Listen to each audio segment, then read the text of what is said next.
31 декабрдан баштап жаңы жылдан кийин верификациядан өтпөгөн криптовалюталардын баардыгы автоматтык түрдө жокко чыгат деп бизге маалымат беришти. Америкалык кесиптештер 31 декабрдан баштап жаңы жылдан кийин ар бир коин верификациядан өтпөй турган болсо, алар биржага кирбейт, биржадан каттоодон өтпөйт деп бизге айтышты.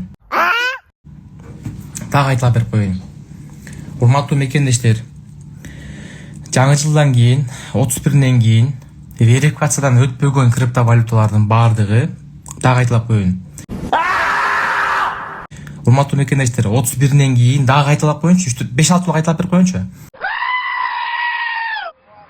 31-ден кийин верификациядан өтпөгөн криптовалюталардын баардыгы бир дагы биржа кабыл албайт.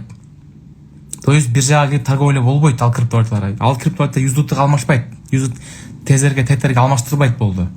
Ал криптовалюталардын уже иши бүттү деген сөз.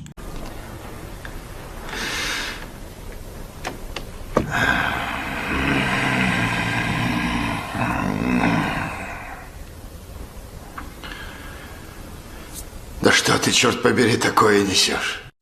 Ошондой криптовалюталардын биринчилерден болуп биз верификациядан өтүп аткан компания МСН биз да. То есть дүйнө жүзү боюнча биринчилерден болуп кирип атабыз именно верификацияга.